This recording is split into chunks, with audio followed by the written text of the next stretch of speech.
बच्चों, यह worksheet number 5 है। आपकी पाठ्य पुस्तक वसंत से ली गई है। आपके पाठ्य पुस्तक में एक पाठ दिया गया है बचपन, जो कि कृष्णा सोबती का लिखा हुआ है। कृष्णा सोबती जो लेखिका हैं, इसमें अपने बचपन के कुछ किस्से आपको सुना रही हैं। वहीं से ये पाठ लिया गया है और इसका कुछ अंश आपकी इस वर्कशीट में दिया गया है। अब आपको इस वर्कशीट को शुरू करने के लिए सबसे पहले आपको यहाँ पर विद्यार्थी का नाम जहाँ दिया गया है अपना नाम लिखना है। उसके बाद यहाँ पर अपने अध्यापक या अध्यापिका का नाम लिखना है। अब हम इस कार्यपत्रक को पढ़ना शुरू करते हैं। पिछले कार्यपत्रकों में हमने जाना कि लेखिका कृष्णा सोबती के बचपन और आपके बचपन में बहुत कुछ बदल चुका है। जैसे कुल्फ़ी आइसक्रीम हो गई है, कचौड़ी समोसा पैटीज़ में बदल गया है। और अब हम आगे पढ़ते हैं। शिमला के काफ़ल भी बहुत याद आते हैं, खट्टे मीठे, कुछ एकदम लाल, कुछ गुलाबी, रस भरी कसमल। मतलब इतनी सारी चीज़ें उनके बचपन में थी। कृष्णा सोबती जी जो लेखिका हैं, उनके बचपन में जो वो अपने बचपन की चीज़ें खाने पीने की याद कर रही हैं कि शिमला के काफ़ल जो खट्टे मीठे होते थे।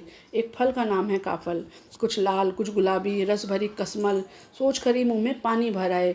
मुँह में पानी भर आना एक मुहावरा है। इस मुहावरे का अर्थ होता है किसी चीज़ को देखकर उसे खाने की इच्छा होना, मुँह में पानी भर आना। चेस्टनट एक और गजब की चीज़, आग पर भुने जाते और फिर छिलके उतार कर मुंह में रख लिए जाते हैं। जो कह रहे हैं चेस्टनट एक और गजब की चीज़ थी, जिसे आग पर भुना जाता और फिर उसके छिलके उतार कर मुँह में रख लिया जाता। चने ज़ोर गरम, अनारदाने का चूरण और चना जो पुड़िया बनाकर बेचा जाता है वह चने। हाँ, चने ज़ोर गरम की पुड़िया जो तब थी वह अब भी नज़र आती है कभी कभी। जैसे हम सब जब पिकनिक पे जाते हैं तो हम देखते हैं कि वहाँ पर कुछ जो आदमी होते हैं, कुछ व्यक्ति होते हैं, अपना सामान लेकर चना ज़ोर गरम बेचते हुए घूम रहे होते हैं। छोटी छोटी पुड़िया गोल गोल अखबार की या कागज़ की पुड़िया बनाकर उसमें थोड़े थोड़े भुने हुए चने और उसमें मसाला डालकर बेच रहे होते हैं। उसे ही चना ज़ोर गरम कहते हैं। तो कह रहे हैं कि वह तो अब भी नज़र आती है। पुराने कागज़ों से बनाई हुई इस पुड़िया में निरा हाथ का कमाल है। यानी कि पुराने कागज़ों से बनाई हुई इस पुड़िया में, जो पुड़िया बनाई जाती है जिसमें चने भरे जाते हैं, उसमें निरा हाथ का कमाल है। कि हाथ का ही पूरा कमाल है कि नीचे से तिरछी लपेटते हुए, नीचे से कागज़ को तिरछा टेढ़ा लपेटते हुए ऊपर से इतनी चौड़ी कि चने आसानी से हथेली पर पहुंच जाएं। ये ऊपर से थोड़ा चौड़ा रखा जाता है, जैसे कि एक लंबी सी कोन की शेप बन जाती है, जिससे जो है हाथ में चने आसानी से आ जाए, हथेली पर पहुंच जाए।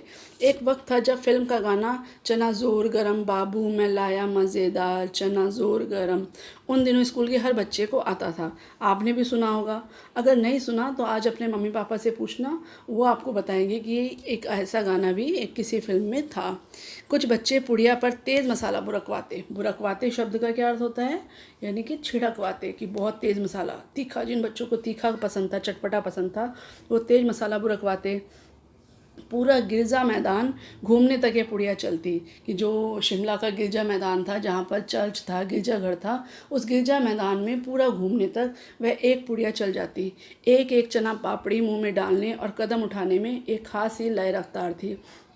कि एक एक चना पापड़ी उठाने और मुंह में डालने में एक लय ताल थी कि एक एक कदम बढ़ रहा है, एक एक चना मुंह में जा रहा है। छुटपन में हमने शिमला रिज पर बहुत मज़े किए हैं। शिमला रिज जगह का नाम है। घोड़ों की सवारी की है। शिमला के हर बच्चे को कभी ना कभी यह मौका मिल ही जाता था। हम जाने क्यों घोड़ों को कुछ कमतर करके समझते। कुछ कमतर मतलब कुछ हल्का समझते थे, मतलब ये कुछ कमज़ोर समझते थे, उन पर हंसते थे। बच्चों की यह आदत होती है कि उन्हें लगता है कि जो कमज़ोर है उस पर हंसा जाए। तो यही लेखिका की भी आदत थी कि जो इनके बहन भाई थे सब आपस में वो घोड़ों को कुछ कमतर समझते और उन पर हंसते थे। ननिहाल के घोड़े खूब हृष्ट-पुष्ट और खूबसूरत। जो उनके ननिहाल के थे, जहाँ उनके नानी नाना रहते थे, वहाँ के जो घोड़े थे खूब हृष्ट पुष्ट थे, बहुत अच्छे थे, बड़े तंदुरुस्त ताकतवर। हृष्ट पुष्ट मतलब स्वस्थ थे और बड़े ही खूबसूरत घोड़े थे। उनकी बात फिर कभी, कि अब मैं उनकी बात फिर कभी आपको बताऊंगी। शाम को रंग बिरंगे गुब्बारे, सामने जाखू का पहाड़, पहाड़ का नाम है जाखू का पहाड़, ऊंचा चर्च, चर्च की घंटियां बजती तो दूर दूर तक उनकी गूंज फैल जाती। कि सामने एक चर्च भी नज़र आता था और चर्च की घंटियां जब बजती तो जो उसकी आवाज़ थी, जो उसकी गूंज थी, वो दूर दूर तक फैल जाती।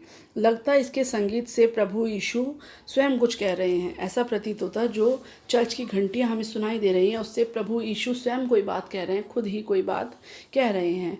सामने आकाश पर सूर्यास्त हो रहा है। गुलाबी सुनहरी धारियां नीले आसमान पर फैल रही हैं। दूर दूर फैले पहाड़ों के मुखड़े गहराने लगे और देखते देखते बत्तियां टिमटिमाने लगी।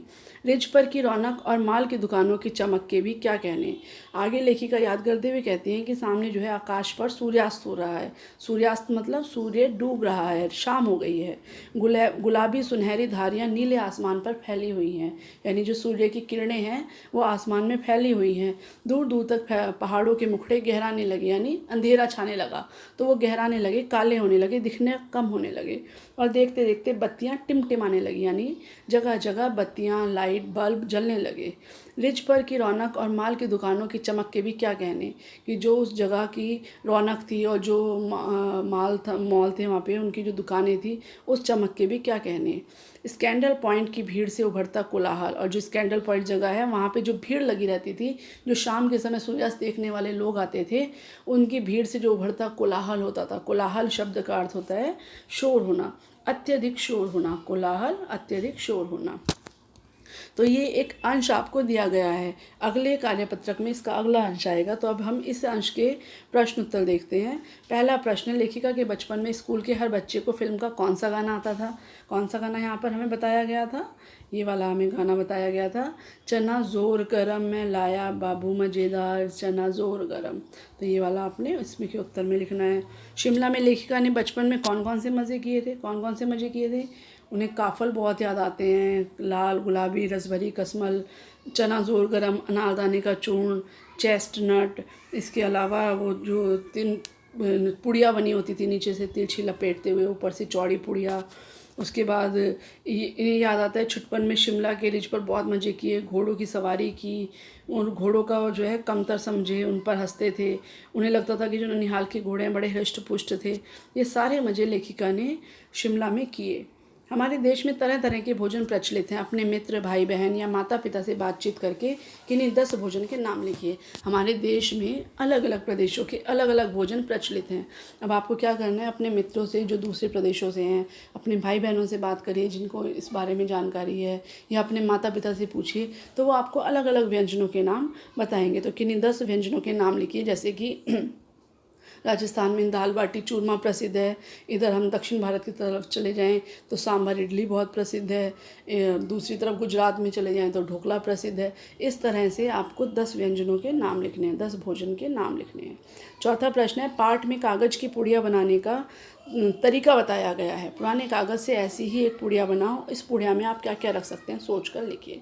बना के देखिए एक पुड़िया। कोई पुराना कागज़ लीजिए और नीचे से उसे तिरछा पकड़ते हुए और ऊपर से थोड़ा चौड़ा, ताकि उसमें कोई खाने पीने का सामान रखा जा सके। यह आप खुद करेंगे। प्रश्न 5 है, पाठ में ऐसे शब्द छाटिए जो आपने पहली बार पढ़े या सुने हैं। अब इस अंश में आपको जो शब्द ऐसे लगते हैं जो आपने पहली बार सुने हैं या जिनके बारे में आपने पहली बार जाना है, उन शब्दों को इसमें लिखना है। आशा है आपको यह कार्यपत्र समझ आया होगा।